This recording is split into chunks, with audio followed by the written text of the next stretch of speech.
विश्वास एकेडमी।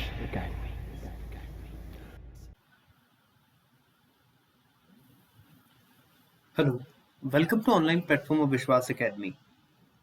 आज जो टॉपिक हम करने जा रहे हैं वो है ब्लड रिलेशन, जिसे हम हिंदी में कहते हैं रक्त संबंध। हम इसका पार्ट 1 ऑलरेडी कंप्लीट कर चुके हैं। आज जो हम करने जा रहे हैं वो है पार्ट 2। अब ये जो चैप्टर है ब्लड रिलेशन और रक्त संबंध, इसका बेसिक तो वैसे आपको समझने की जरूरत ही नहीं होती है, क्योंकि हम इसमें पढ़ते हैं रिश्तेदारी के बारे में। रिश्तेदारी के बारे में। और इंडियन कल्चर इतना अच्छा है कि यहाँ पे रिश्तेदारों की कोई कमी नहीं होती है, तो सारे रिश्तेदारों के नाम हमने सुने होते हैं। और फिर भी हम इसका कल कुछ बेसिक है वो हम कर चुके थे, जैसे कि अगर कोई मेल है तो उसकी तरफ हम एरो लगाएंगे, और अगर कोई फीमेल है तो उसकी तरफ हम डॉट लगाएंगे। अगर कोई पति पत्नी है तो उसके लिए हम प्लस लगाएंगे, और अगर कोई भाई बहन है तो उसके लिए हम सीधी लाइन खींचेंगे, और भाई की तरफ एरो, बहन की तरफ डॉट, पति की तरफ एरो, पत्नी की तरफ डॉट। क्यों? क्योंकि मेल की तरफ एरो और फीमेल की तरफ डॉट, यानी कि पुरुष की तरफ एरो और महिला की तरफ डॉट लगाते हैं। ये बातें हम कल कर चुके थे। अब हम शुरू कर रहे हैं मिसलेनियस क्वेश्चंस, यानी कि मिश्रित प्रश्न, जिसमें सब तरह के प्रश्नों का एक समावेश है। सारे प्रश्न इसमें आ चुके हैं, तो इसको हम शुरू करते हैं। पहला प्रश्न है, आर क्यू की पुत्री है।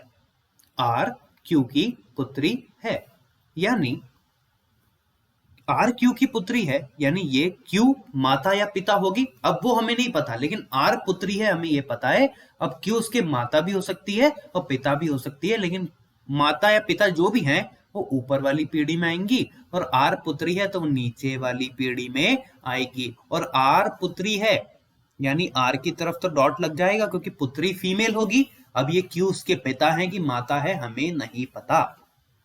अब आगे पढ़े तो लिखा है एम बी की बहन है। एम बी की बहन है। अब इसका कोई लेना देना नहीं, तो इसको साइड में लिखते हैं, क्योंकि यहाँ ना एम है ना बी है। एम और बी अलग ही दो कैरेक्टर हैं, तो उनको हम साइड में लिख लेते हैं, बाद में इसमें जोड़ेंगे। एम बी की बहन है, यानी एम बहन है। भाई बहन में ऐसा एरो लगता है। एम बहन है तो एम की तरफ डॉट, और बी की बहन है। अब बी लड़का भी हो सकता है, क्योंकि अगर लड़का होगा तो भी इसकी बहन हो सकती है, और अगर बी लड़की हुई तो भी उसकी बहन हो सकती है। लेकिन बी लड़का है या लड़की अभी हमें पता नहीं है। आगे पढ़ेंगे तो एम बी की बहन है, ये तो हम कर चुके हैं। जो क्यू का पुत्र है तो कौन है? बी पुत्र होगा, क्योंकि एम तो बहन है। एम तो बहन है तो बी क्या है? क्यू का पुत्र, यानी पुत्र है तो जरूर ये लड़का होगा। और क्यू का पुत्र है तो क्यू के नीचे वाली पीढ़ी में नाम आएगा, एरो यहां लगेगा। और बी क्यू का पुत्र है, यानी आएगा बी, और हमको पता है बी तो भाई है, वो किसका? एम का। अब आप एक बात बताइए, क्यू की आर पुत्री भी है और क्यू का बी पुत्र भी है, तो यानी एक ही माँ की जब एक पुत्री होंगी और एक पुत्र होगा तो दोनों आपस में क्या होंगे? भाई बहन होंगे। तो ये एरो लगेगा। आर क्योंकि यहाँ पुत्री थी तो यानी ये फीमेल है तो यहाँ डॉट लगेगा, और बी क्योंकि पुत्र है और इसका भाई यानी ये मेल है तो इसकी तरफ एरो लगेगा। अब हमसे पूछा है एम का आर से क्या संबंध है। तो पहली बात तो एम और आर एक ही पीढ़ी में है, तो या तो एक ही पीढ़ी में पति पत्नी होते हैं या भाई बहन होते हैं। पति पत्नी के लिए तो ऐसा एरो लगता है, उसका तो यहाँ कहीं काम ही नहीं आया, तो पति पत्नी वाला केस तो गया। अब या तो भाई बहन होंगे आपस में। अब एम और आर, तो एम भी लड़की आर भी लड़की, तो दोनों लड़कियां जब एक ही माँ से उनको जन्म मिला है तो वो दोनों आपस में क्या होंगी? वो बहनें होंगी, वो सिस्टर्स होंगी। कई बार हिंदी इंग्लिश के टर्मिनोलॉजी में प्रॉब्लम्स आती हैं, तो इसीलिए मैं सब अब दोनों लिख दूंगा कि बहन और सिस्टर्स, यानी या तो बहनें होंगी या फिर सिस्टर्स होंगी। तो किस ऑप्शन में दिख रहा है? कजन, यानी कि कजिन जिसको हम इंग्लिश में कहते हैं। नीस बहन, आंट, या इनमें से कोई नहीं, तो इसका ऑप्शन आएगा बहन। नीस क्या होता है? ये कुछ अलग वर्ड है। तो नीस होता है या तो भतीजी या भांजी। इसको भी हम आगे कभी प्रश्न में आएगा तो उसको समझेंगे, अभी सिर्फ आप याद रख लीजिए भतीजी भांजी क्या होती है, तो भाई की बेटी या बहन की बेटी क्या कहलाती है? नीस। अभी यहाँ पे आंसर है बहन, तो हम अगले प्रश्न पे चलते हैं। अगला प्रश्न है, एम एन का भाई है। एम एन का भाई, यानी एम भाई होगा तो इसकी तरफ एरो। अब एन एन लड़का है कि लड़की हमको नहीं पता, बस ये पता है एम भाई है। अब एन क्या है? एन उसकी बहन हो सकती है या भाई हो सकती है, अभी हमें नहीं पता। बस हमने इतना लिख लिया कि एम भाई है, यानी एम लड़का है तो उसकी तरफ लगा लिया एरो। एस डी की माता है, अब इससे कोई लेना देना नहीं है तो उसको साइड में लिखते हैं। एस डी की माता है, यानी एस ऊपर लिखेंगे, डी को नीचे लिखेंगे। एस माता है तो इसकी तरफ लगेगा डॉट और यहाँ लगेगा कुछ भी नहीं। क्यों? क्योंकि अब डी उसका पुत्र भी हो सकता है, पुत्री भी हो सकती है, हमें नहीं पता। तो एस डी की माता है और एम की आंट है। एस डी की माता है और एम की आंट है, यानी ये जो एम है, एम, ये जो एस है ये एम की आंट है। यानी ऐसे समझिए, अब ये आंट क्या होता है? आंट होता है या तो हमारी बुआ या हमारी चाची या हमारी मौसी।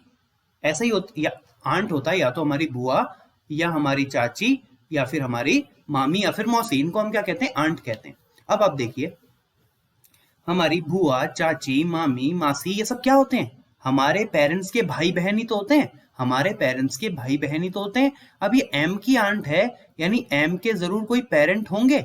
एम के जरूर कोई पेरेंट होंगे। अब एम क्योंकि लड़का है, यानी इसकी तरफ लगेगा एरो। एम के कोई पेरेंट होंगे, अब उनकी भाई या बहन होंगी, क्योंकि एस फीमेल है तो बहन होंगी, तभी तो एम की आंट कहलाएंगी। एम की आंट कैसे होंगी? उनके या तो पिता या माता की सिस्टर होंगी एस।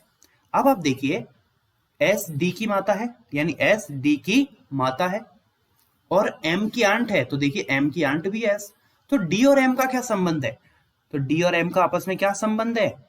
डी और एम है, अगर हम हमारे कोई आंटी यानी हमारी चाची, बुआ, मामी, मौसी का कोई बच्चा होगा तो हमारा क्या कहलाता है? वो कहलाता है हमारा कजिन, यानी कि कजिन कहलाता है। अब आप बोलेंगे यहाँ पे डी का जेंडर तो पता ही नहीं है, डी मेल है कि फीमेल? तो मैं बोलूंगा जब वर्ड आ जाता है कजिन, तब कजिन, ब्रदर या सिस्टर कुछ नहीं होता है। कजिन, ब्रदर या सिस्टर कुछ नहीं होता है। कजिन बोल दिया तो कजिन में ब्रदर भी आ जाते हैं, सिस्टर भी आ जाते हैं। तो हमको कोई मतलब नहीं है लड़का है या लड़की है, कोई थर्ड जेंडर है, बस ये कहलाएगा हमारा कजिन। तो इसीलिए option number 2 is our answer.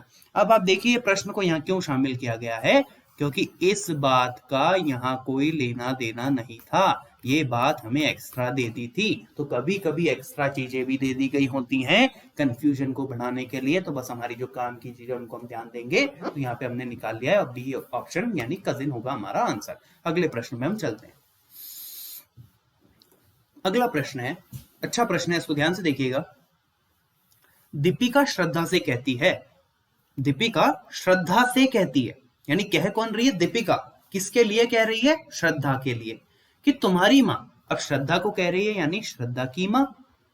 श्रद्धा को दीपिका कह रही है कि तुम्हारी माँ, यानी श्रद्धा की माँ। अब श्रद्धा की माँ, ये सॉरी एरो लगा दिया मैंने यहाँ पे। अब श्रद्धा भी लड़की होगी क्योंकि नाम से ही समझ आ रहा है। श्रद्धा कोई लड़का तो जनरली होता नहीं है, ऐसा नॉर्मली तो नहीं होता, तो हम नॉर्मली केस में ही देखेंगे। श्रद्धा की माँ यानी वो भी फीमेल होंगी, तो ये हो गई श्रद्धा की माँ। श्रद्धा की माँ यानी तुम्हारी माँ के पिता, तो माँ के पिता, तो माँ के पिता हमारे क्या होंगे? श्रद्धा के क्या लगेंगे? उनकी माँ के पिता, वो लगेंगे उनके नाना। तो श्रद्धा को कहा कि तुम्हारी माँ के पिता का पुत्र, यानी नाना का पुत्र। तो नाना का पुत्र कौन होगा? नाना के पुत्र को हम क्या कहते हैं? नाना के पुत्र को हम कहते हैं मामा। नाना के पुत्र को हम क्या कहते हैं? नाना के पुत्र को हम कहते हैं मामा। तो मामा और माँ और मामा क्या होते हैं? भाई बहन होते हैं। तो माँ फीमेल, मामा मेल। यानी श्रद्धा से कहा कि तुम्हारी माँ के पिता के पुत्र, यानी तुम्हारे मामा, श्रद्धा के मामा, मेरी बहन का पति है। यानी श्रद्धा का जो मामा है, दीपिका कह रही है कि मेरी बहन का पति है। बहन का पति यानी जो आपकी मामी होगी, मामा की वाइफ कौन होती है? मामी। मामा मेल, मामी फीमेल। शादी के लिए लगा दिया हमने प्लस एरो, यानी मामा की जिनसे शादी हुई होगी वो हमारी मामी होंगी। वो क्योंकि दीपिका ने कहा है कि वो मेरी बहन के पति हैं, यानी ये जो मामी है इनकी बहन होगी दीपिका, इनकी बहन होगी दीपिका। ठीक है, देखिए शुरू से पढ़ते हैं। श्रद्धा से कहा दीपिका ने कि तुम्हारी माँ के पिता का पुत्र मेरी यानी दीपिका की बहन का पति है। यानी दीपिका का श्रद्धा से क्या संबंध है? यानी दीपिका श्रद्धा की क्या लगती है? तो श्रद्धा की मामी की बहन। तो आपकी मामी की बहन आपकी कुछ नहीं लगती है, कोई रिश्ता ही नहीं होता है। क्यों? क्योंकि श्रद्धा की मामी की बहन है दीपिका, तो मामी की बहन हमारी क्या लगती है? कोई रिश्ता नहीं होता है, बस हमारी जान पहचान होती है कभी कभी, कोई रिश्ता तो नहीं होता है। तो ऑप्शन नंबर 5 उपयुक्त में से कोई नहीं, यानी कोई रिश्ता ही नहीं है। तो कभी कभी ऐसे प्रश्न भी आ जाते हैं कि कोई रिश्ता ही नहीं है। तो ये आ चुका है हमारा आंसर। अगले प्रश्न पे हम चलते हैं। कितना यूनिक क्वेश्चन था कि चैप्टर का नाम है ब्लड रिलेशन और कोई ब्लड रिलेशन ही नहीं है। चैप्टर का नाम है रक्त संबंध और यहाँ कोई रक्त का श्रद्धा और दीपिका में संबंध ही नहीं है। तो ये कुछ इसका आंसर नहीं होगा। इसका आंसर होगा ऑप्शन नंबर 5। तो उपयुक्त में से कोई नहीं। चेक कर लेते हैं। श्रद्धा से कहा कि तुम्हारी माँ के पिता का पुत्र मेरी बहन का पति है, यानी जो आपके मामा है वो उनके जीजा हैं, यानी वो आपके मामा की साली होंगी, यानी उनकी वाइफ की बहन। तो आपके मामा की वाइफ यानी मामी की बहन, तो आपकी मामी की बहन आपकी कुछ नहीं लगेंगी, कोई ब्लड रिलेशन नहीं है। अगले प्रश्न पे हम चलते हैं। अब देखिए अगला प्रश्न क्या है। अभय नीना का पति है। अभय नीना का पति है, यानी एक कैरेक्टर है अभय, वो नीना के पति हैं, यानी इनकी शादी हुई होगी। तो अभय मेल है तो उनकी तरफ एरो और नीना उनकी वाइफ होंगी तो उनकी तरफ डॉट, क्योंकि फीमेल की तरफ डॉट, ये होंगी नीना। अभय नीना के पति हैं। सुनीता अभय की माँ है, यानी अभय की माँ, यानी अभय उनका बेटा होगा तो उनकी तरफ एरो और उनकी माँ की तरफ डॉट लगेंगी, यानी ये होगा सुनीता। यानी अभय नीना का पति है और सुनीता का बेटा है, यानी सुनीता अभय की माँ है। सोहन नीरज के पिता हैं। सोहन नीरज के पिता हैं। अब ये तीसरा ही कुछ और ही कैरेक्टर आ गए। सोहन नीरज यहाँ है नहीं तो साइड में लिख लीजिए। सोहन नीरज के पिता हैं, तो ये रहा हमारे सोहन जी, ये नीरज के पिता हैं, यानी सोहन पिता है। नीरज नाम से लग रहा बेटा होगा यानी लड़का होगा तो उसकी तरफ भी ये लगेगा, यानी ये नीरज के पिता हैं। अब आप देखें तो क्वेश्चन यहां तक बन गया। आगे लिखा है और अभय नीरज का चाचा है। अभय नीरज का चाचा कैसे होगा? जब नीरज के जो पिता होंगे उनका भाई ही तो चाचा होगा, यानी अभय अगर नीरज का चाचा है तो सोहन अभय का भाई होगा। सोहन अभय का भाई होगा। ये प्लस क्यों लगा दिया? प्लस तो शादी के लिए लगता है, भाई बहन के लिए ऐसा एरो लगता है। अब सोहन भी भाई होगा, अभय भी भाई होगा, तो सोहन इनका भाई है, सॉरी सोहन इनका भाई है और उनका बेटा है नीरज। चेक करिए एक बार पूरे क्वेश्चन को। अभय नीना का पति है, बिल्कुल। सुनीता अभय की माँ है, ये भी हो गया। सोहन नीरज का पिता है, ये भी हो गया। और अभय नीरज का चाचा है। तो सोहन नीना का कौन है? सोहन नीना का कौन है? अब नीना का सोहन क्या लगेगा? हस्बैंड का भाई। नीना का हस्बैंड है अभय और उनका भाई है सोहन। और सोहन क्या लगेगा? सोहन पहले लिखा है तो सोहन का रिश्ता क्या है नीना से? हस्बैंड का भाई क्या होता है? या तो होता है जेठ या होता है देवर। इंग्लिश का अच्छा काम है, इंग्लिश में जेठ को भी कहेंगे ब्रदर इन लॉ, देवर को भी कहेंगे ब्रदर इन लॉ, लेकिन हिंदी में, हमारी हिंदी में बहुत ज्यादा ही कुछ डीपनेस है तो इसीलिए यहाँ पे जेठ अलग है देवर अलग है, ये अलग हेडेक हो गया। तो जेठ होगा कि देवर होगा, इसको इस तरीके से देखिए कि अभय जो है वो नीरज का चाचा है, यानी अभय चाचा कब होगा? जब वो सोहन का छोटा भाई होगा। हमारे पिताजी के छोटे भाई ही तो हमारे चाचा कहलाते हैं, यानी समझ में आ गया सोहन बड़ा भाई है। तो नीना के हस्बैंड का बड़ा भाई क्या कहलाएगा? देवर या जेठ? वो कहलाएगा जेठ। तो option number 1 is our answer. देखिए कितना अच्छा प्रश्न है, इसमें ऑप्शन में जेठ भी है, देवर भी है और जेठ या देवर भी है। तो बहुत से लोग तो ये छोड़ के आ जाएंगे कि जेठ या देवर, लेकिन आप देखिए क्योंकि वो अभय नीरज का चाचा है। चाचा क्या होता है? पिताजी का छोटा भाई, यानी सोहन बड़ा भाई होगा, अभय छोटा भाई होगा। तो नीना के पति का बड़ा भाई क्या कहलाएगा? जेठ कहलाएगा, ना कि कंफ्यूजन रहेगा कि जेठ और देवर का। बहुत अच्छा क्वेश्चन था, मोस्ट इंपॉर्टेंट प्रश्न ये था। अगले क्वेश्चन पे हम बढ़ते हैं। अगला क्वेश्चन अगर हम देखें तो यहां लिखा है एक फोटोग्राफ की ओर, एक फोटोग्राफ की ओर संकेत कर विनोद ने कहा। एक फोटोग्राफ की ओर देखा, किसने देखा? विनोद ने। या फिर ऐसा समझिए एक फोटोग्राफ है और विनोद उसकी तरफ संकेत करके कह रहा है। अब फोटो में कोई होगा इंसान, तो उसके लिए, फोटो में जो इंसान है उसके लिए विनोद कह रहा है वह। अब वह तो उस आदमी के लिए हो गया जो फोटो में, उसको छोड़ दीजिए। मेरी पत्नी, तो अब ये विनोद कह रहा है यानी विनोद की पत्नी होगी, यानी ये रहा विनोद और उसकी पत्नी, यानी इन दोनों की शादी हुई होगी। विनोद लड़का है तो उसकी तरफ एरो, पत्नी की तरफ डॉट, तो विनोद की जो पत्नी होगी, तो वो कह रहा है फोटो वाले इंसान के लिए कि वह मेरी पत्नी, यानी विनोद की पत्नी की माता। अब विनोद की पत्नी की माता यानी ये भी लड़की है पत्नी और माता भी फीमेल होंगी, तो दोनों की तरफ डॉट लगेंगी। तो ये विनोद की क्या कहलाएंगी? पत्नी की माता, तो ये कहलाएंगी सास। पत्नी की माता हमारी क्या कहलाती हैं? वो कहलाती हैं सास, यानी कि मदर इन लॉ। तो वह मेरी पत्नी की माता की एकमात्र पुत्री, मेरी पत्नी की माता यानी सास की एकमात्र पुत्री। अरे मेरी पत्नी की माता यानी मेरी सास की एकमात्र पुत्री है, यानी ये वो पत्नी ही होगी, क्योंकि ये खुद पुत्री है और एकमात्र पुत्री है, यानी वो पत्नी की वापस बात कर रहा है। ऐसे बोलते हैं ना, मेरे पिता के बेटे का पिता, तो फिर से कौन आ गए, हम पिता पे ही तो आ गए। तो यहां भी ऐसे ही लिखा है कि विनोद की पत्नी की माता की एकमात्र पुत्री, मेरी पत्नी ही तो, मतलब विनोद की पत्नी ही तो होगी। ये गलती से निकल गया, इसको आप ध्यान रखिएगा। ये विनोद की पत्नी है। किसकी पत्नी है, विनोद की पत्नी। तो विनोद की पत्नी की माता की एकमात्र पुत्री विनोद की पत्नी ही तो होगी। तो मेरी पत्नी यानी विनोद की, मेरी नहीं, विनोद की पत्नी की एकमात्र पुत्री, यानी मेरी विनोद की पत्नी, बार बार मेरी पत्नी आ रहा है, क्या पता क्यों। तो वापस से पढ़ते हैं। विनोद ने कहा कि वह फोटो वाला व्यक्ति विनोद की पत्नी की माता की एकमात्र पुत्री की पुत्री है, यानी इस जो विनोद की पत्नी है इसी की पुत्री होगी, इसी की पुत्री होगी। यानी यहां पे कौन आएगी, विनोद की पत्नी की पुत्री। क्या वो विनोद की पुत्री नहीं होगी, वो इन दोनों की क्या होगी, पुत्री ही तो होगी। यानी वहां फोटो में किस पे बात खत्म हुई है, एकमात्र पुत्री की पुत्री, यानी सास की एकमात्र पुत्री की पुत्री, यानी इस पे बात खत्म हुई है। तो जरूर इस ई का फोटो होगा। वापस से प्रश्न को देखते हैं। तो विनोद का फोटोग्राफ वाली लड़की से क्या संबंध है, विनोद का संबंध। तो विनोद क्या लगेगा पुत्री का, वो लगेगा पिता। वापस से देखते हैं। बहुत अच्छा क्वेश्चन है, घुमावदार प्रश्न है। एक फोटो है, उसमें एक लड़की है। उस लड़की के लिए विनोद ने देख के कहा कि वह मेरी पत्नी यानी विनोद की पत्नी की माता की एकमात्र पुत्री, यानी खुद वही पत्नी होगी, की पुत्री है।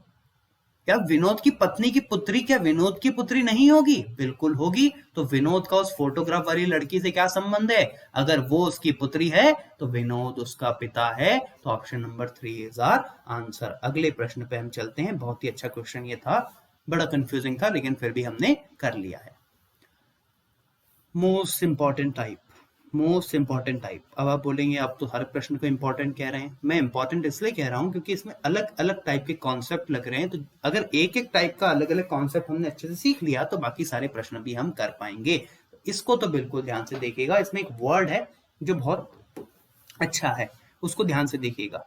एक आदमी की तस्वीर की ओर, यानी एक तस्वीर है, उसके अंदर एक आदमी है। अब इसको फ्रॉक नहीं पहनाएंगे अपन, इसको ऐसे ही खड़ा कर देंगे। तो एक आदमी की तस्वीर की ओर देखते हुए एक आदमी ने कहा, यानी एक आदमी की तस्वीर है, उसको देख के दूसरा आदमी कह रहा है मेरा कोई भाई या बहन नहीं है। यानी वो जो आदमी है जो बोल रहा है, ये कौन सा आदमी है जो बोल रहा है, उसका कोई ना भाई है ना बहन है, इकलौता है। इसका भाई या बहन नहीं, इसका मतलब क्या है, इकलौता है, भाई या बहन नहीं है।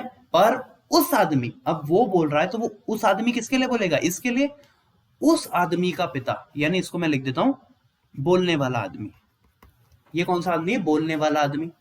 और एक को मैं लिखता हूं फोटो वाला आदमी। तो फोटो वाला आदमी, तो बोलने वाला आदमी बोल रहा है मेरा कोई भाई बहन नहीं है, पर उस आदमी, अब उस आदमी यानी फोटो वाले आदमी का पिता, यानी इसका जो पिता होगा, मेरे दादा का इकलौता बेटा है। मेरे दादा का इकलौता बेटा, तो मेरे पिता ही तो होंगे। मेरे, ऐसा समझिए मेरे पिता हैं, उनके जो पिता होंगे वो मेरे दादा होंगे। तो यानी मेरे दादा का इकलौता पुत्र, इकलौता बेटा, मेरे दादा का इकलौता बेटा, तो यानी मेरे पिता ही तो होंगे, क्योंकि मेरे पिता तो मेरे दादा के बेटे हैं और इकलौते हैं, यानी उन्हीं की बात हो रही है।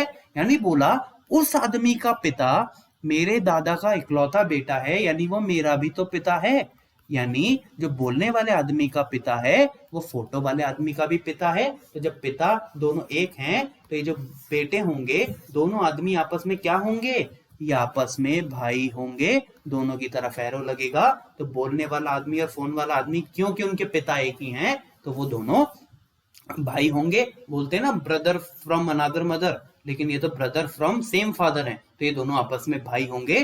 तो वह आदमी किसकी तस्वीर को देख रहा है, तो अपनी फोटो देख रहा है, अपने फोटो की देख रहा है।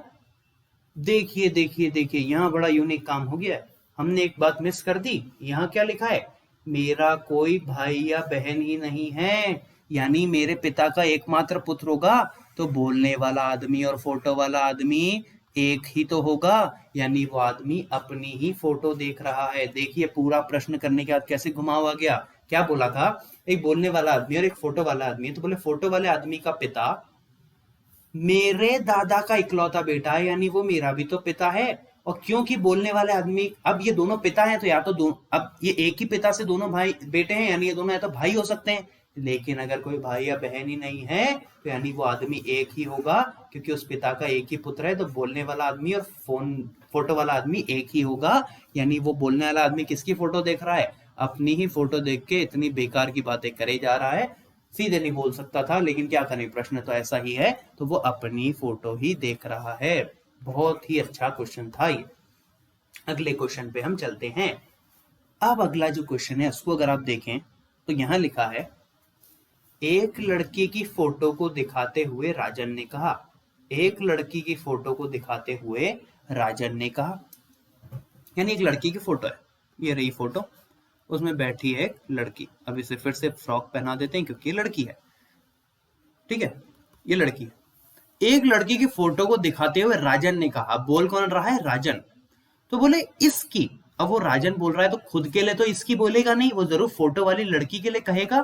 तो इसकी कोई बहन या पुत्री नहीं है, यानी इस लड़की की ना कोई बहन है ना कोई पुत्री है। आप बोलेंगे आपको कैसे पता है लड़की है, तो क्वेश्चन की शुरुआत में तो कहा था कि लड़की की फोटो है। तो राजन इस फोटो को देखते हुए बोल रहा है, इसकी कोई बहन भी नहीं है, पुत्री भी नहीं है। चलो जो नहीं है उसको छोड़ो, पहले आगे पढ़ो। पर इसकी माँ मेरी माँ की एकमात्र पुत्री है, यानी इसकी माँ, मान लीजिए लड़की है, इसकी माँ, लड़की की माँ, इसकी माँ मेरी माँ की एकमात्र पुत्री है। मेरी माँ की एकमात्र पुत्री, अभी बोल कौन रहा है, राजन।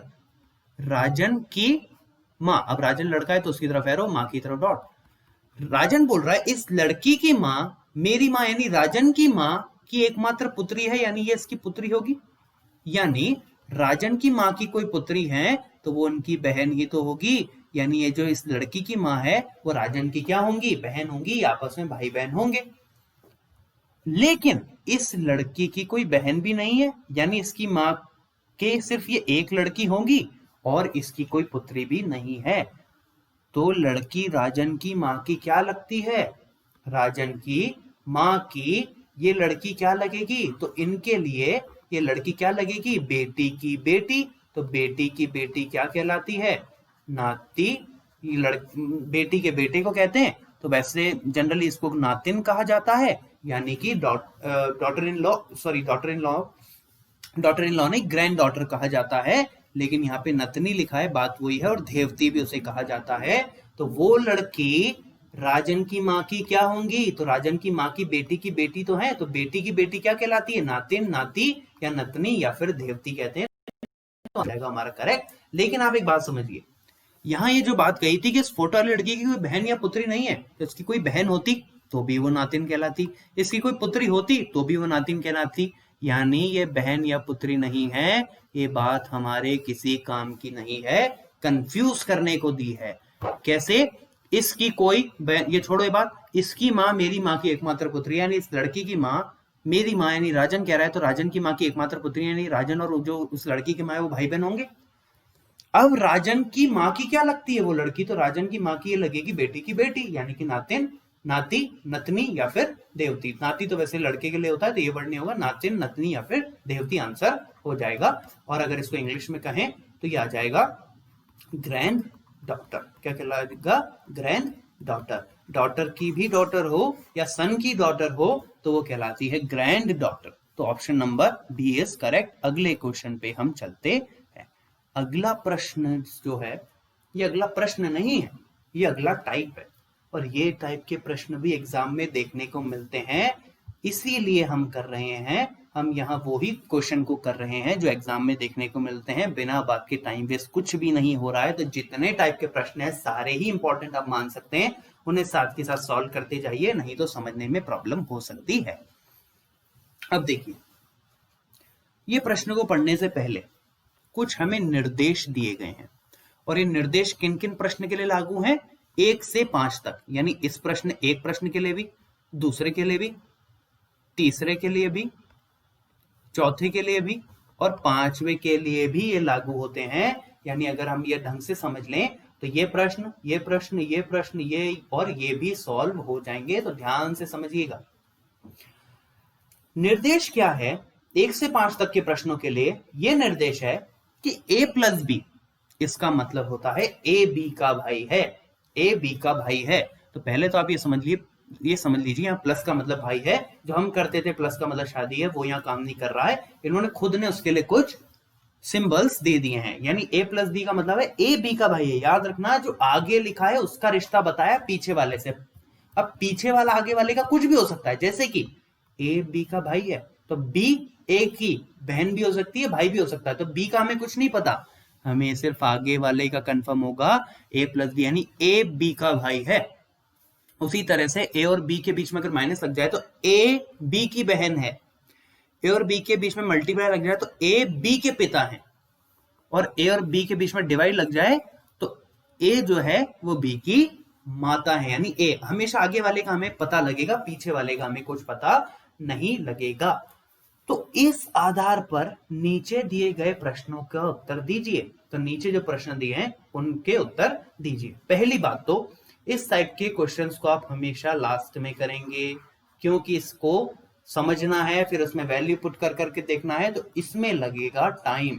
तो इस टाइप के क्वेश्चन को आप हमेशा पूरा पेपर होने के बाद जो समय आप बचा लेंगे फास्ट क्वेश्चन बाकी को करके, तो वो समय इसमें लगा दीजिए। अगर आपको फास्ट पेपर को कंप्लीट करना है तो आप जो मैथ्स की प्लेलिस्ट है उसे भी देखिए, क्योंकि मैथ्स बहुत टाइम कंज्यूमिंग होता है। उसमें हम सारे चैप्टर कर ही रहे हैं, तो मैथ्स को भी आप अच्छे से करिए, साथ ही साथ रीजनिंग में भी बाकी सारे टॉपिक अच्छे करिए, ताकि आपके पास टाइम बच जाए तो लास्ट में आप ये क्वेश्चन, इस टाइप के क्वेश्चन कर पाए। तो मैं उम्मीद करता हूं मेरी बात को समझ गए होंगे जो मैं कहना चाह रहा हूं। तो अब हम क्वेश्चन को सॉल्व करते हैं। निम्नलिखित में से कौन दर्शाता है कि आर बेटी है पी की? यानी आर बेटी है पी की, यानी कौन दर्शा रहा है कि आर पी की बेटी है? तो पहली बात तो सिर्फ फोकस करिए आरपी और आरपी पे। अब पहला प्रश्न देखते हैं, पी और आर, यानी एस को तो छोड़ ही दो, हमें सिर्फ इतनी बात पे ध्यान देना है, हमें सिर्फ इतनी बात पे ध्यान देना है। अब आप बोलेंगे इसमें क्यों आ गया, तो हम बोलेंगे क्या करें, क्यों आ गया तो हमें आर और पी तो देखना ही है, बीच में क्यों आ रहा है तो उसको भी देखना पड़ जाएगा। तो हम सिर्फ इसमें इतने को देखेंगे, एस को हम छोड़ देंगे। अब आप देखिए, आर बेटी होनी चाहिए पी की, यानी अब बेटी के लिए तो कोई संबंध नहीं दिया, लेकिन अगर आर बेटी है पी की तो पी जो है वो आर के पिता भी तो होंगे। यानी पिता वाला संबंध देखिए, आर पी की बेटी है तो पी आर के पिता होने चाहिए, यानी पी पहले आना चाहिए, आर बाद में आना चाहिए, और पी के बाद मल्टीप्लाई का साइन आना चाहिए। क्या पी के बाद मल्टीप्लाई का साइन है? इसमें है, फिर इसमें है और फिर इसमें है। यानी ऑप्शन नंबर बी तो आप छोड़ ही दीजिए, क्योंकि पी और क्यू तो क्या प्लस है, यानी पी भाई है और माइनस आर यानी उनकी बहन है, यानी पी और आर तो यहाँ भाई बहन हो गए, तो ये वाला ऑप्शन तो होगा नहीं। तो हम सिर्फ देखेंगे 1, 4 और 2। क्यों? क्योंकि आर बेटी है पी की, यानी पी जरूर आर के पिता होंगे। तो पी अगर पिता है तो आगे वाला अगर पिता होता है तो उसके बाद क्या आता है? मल्टीप्लाई। तो वो ऑप्शन देखिए जिसमें पी के बाद मल्टीप्लाई का साइन हो। ठीक है, अब देखिए पहला से समझते हैं, पी मल्टीप्लाई बाय क्यू। अब मल्टीप्लाई का साइन का मतलब आगे वाला पीछे वाले का पिता है, यानी पी क्यू का पिता है, पी क्यू का पिता है। अब क्यू कुछ भी हो सकती है, उसकी बेटी भी हो सकती है, बेटा भी हो सकता है। Plus R, plus R, plus R. अब देखिए plus R, Q plus R, plus का मतलब होता है आगे वाला भाई होगा, यानी क्यू आर का भाई होगा, यानी जरूर ये लड़का होगा, तो यहां भी ये लड़का बन जाएगा। अब आर उसकी बहन भी हो सकती है, भाई भी हो सकती है, लेकिन अब ध्यान से देखिए आर के बाद लिखा है प्लस एस। अब प्लस के आगे वाला कौन होता है? प्लस के आगे वाला होता है भाई, यानी आर भाई बन गया। आर क्या बन गया? भाई बन गया। एस का, एस कुछ भी हो सकता है, लेकिन आर तो क्या बन गया? भाई बन गया। लेकिन हमको तो आर कैसी होनी चाहिए? बेटी होनी चाहिए। यहाँ तो बेटा बन जाएगा क्योंकि वो लड़का है, तो ऑप्शन नंबर 1 भी गया। अब देखते हैं ऑप्शन नंबर 3 को। Option number 3, P multiply Q. Multiply का मतलब क्या है? आगे वाला पिता है, यानी पी क्यू का पिता है। तो ये देखिए पी पिता है किसका? क्यू का। क्यू लड़का है या लड़की हमको नहीं पता। अब क्यू के बाद देखेंगे तो Q plus R, Q plus R plus plus के पहले वाला होता है भाई, यानी क्यू आर का भाई होगा, यानी क्यू लड़का है तो यहाँ भी लड़का बन जाएगा। अब आर का भाई है, अब आर उसकी बहन है कि भाई हमको नहीं पता, तो इसका हमको जेंडर अभी नहीं पता, तो हमने ना डॉट लगाया ना एरो। अब आर के बाद पढ़ेंगे तो आर माइनस एस। अब माइनस के पहले क्या है, आर, तो माइनस के पहले वाली कौन होती है, बहन, यानी एस की बहन होगी आर, यानी यहाँ पे भी लड़की होगी तो डॉट लगेगा, यानी पी का बेटा है क्यू और क्यू की बहन है आर, यानी जरूर पी की बेटी होगी आर, पी की बेटी होगी आर, और हमको यही तो बताना है आर बेटी है पी की, तो किस ऑप्शन में मिला, ऑप्शन नंबर 3 में। 4 देखने की जरूरत भी नहीं है, तो ऑप्शन नंबर 3 हो जाएगा हमारा आंसर। अगले क्वेश्चन पे हम बढ़ते हैं। टाइम लगेगा, ये मैंने आपको शुरू में ही बता दिया था, टाइम लगेगा ही लगेगा। अब देखिए जल्दी जल्दी हम करते हैं, जल्दी जल्दी इसको फिनिश कर देते हैं ताकि हमारा टाइम बच जाए, हम जल्दी इसको फिनिश करना चाहते हैं। अब जल्दी अगले प्रश्न को देखिए। पी दादा है एस का, पी दादा होना चाहिए एस का, यानी दादा के लिए तो कोई रिश्ता नहीं है, लेकिन दादा हमें पता है पिता का पिता, यानी एस होना चाहिए, और एक पीढ़ी छोड़ के फिर पी होना चाहिए, तब जाके पी एस के दादा बनेंगे। तो हम पहले ऑप्शन से देखते हैं, पी प्लस क्यू, प्लस यानी आगे वाला भाई होगा, यानी पी क्यू का भाई है। क्यू माइनस आर, माइनस के आगे वाली बहन होती है, यानी क्यू आर की बहन है, यानी ये लड़की है, तो ये लीजिए ये यहां भी लड़की बनेगी, और आर की बहन है यानी यहाँ आर होगा। अब आर लड़का है कि लड़की हमें नहीं पता, तो हम कुछ नहीं लगा रहे, आर की बहन है। पी क्यू का भाई है और क्यू आर की बहन है, यानी ये क्यू बहन हो जाएगी, क्यू लड़की है। डिवाइडेड बाय एस, डिवाइड का मतलब होता है आगे वाली मम्मी होंगी, माता होंगी, यानी आर एस की माता है, तो ये देखिए एस आ गया।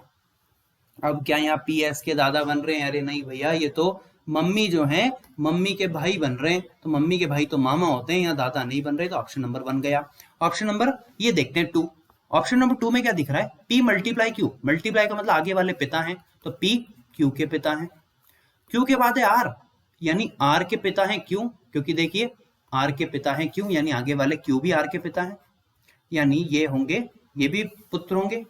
अब देखिए आर प्लस एस, एस के प्लस और आर, यानी आगे वाला भाई होगा, यानी आर एस का भाई है, आर एस का भाई है। अब उसकी बहन है कि नहीं पता, बहन है कि भाई हमें नहीं पता, लेकिन यहां से ये तो मिल रहा है, हमारे भाई के दादा भी तो हमारे क्या कहलाएंगे, दादा, यानी पी दादा हो गए ना एस के, तो ऑप्शन नंबर 2 इज करेक्ट। अगले प्रश्न पे हम चलते हैं। अगला प्रश्न है पी प्लस, हमको बताना है पी मामा है एस का, यानी एस की मम्मी के जो भाई होंगे वो पी होने चाहिए। अब पी प्लस क्यू, यानी पी भाई है क्यू का। क्यू माइनस आर, यानी क्यू बहन है आर की, यानी यहाँ पे बहन हो जाएगी और यहाँ पे भी बहन हो जाएगी, किसकी, आर की। अब आर लड़का भी हो सकता है, लड़की भी हो सकती है। आगे लिखा है आर डिवाइडेड बाय एस, यानी एस की माता है आर, यानी ये जरूर लड़की होगी, तो यहाँ भी लड़की होंगी, और ये एस की माता है।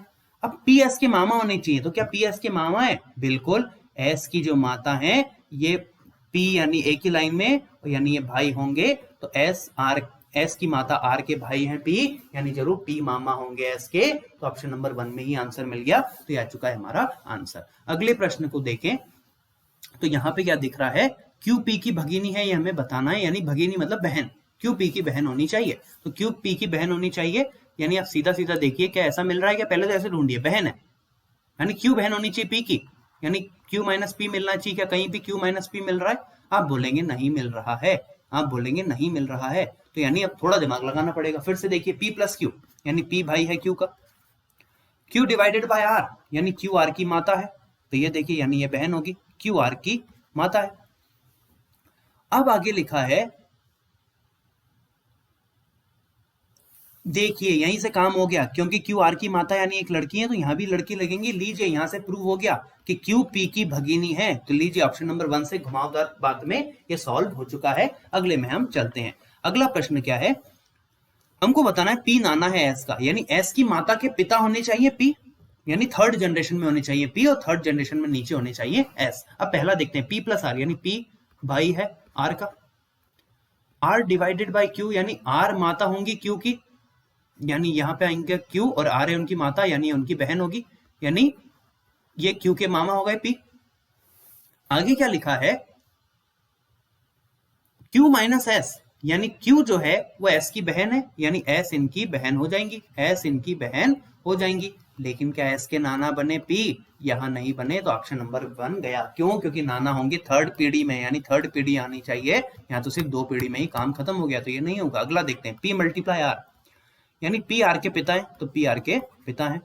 डिवाइडेड बाय Q, यानी A B की माता है, यानी R Q की माता होंगी, यानी ये उनकी बेटी होंगी, और R Q की माता है।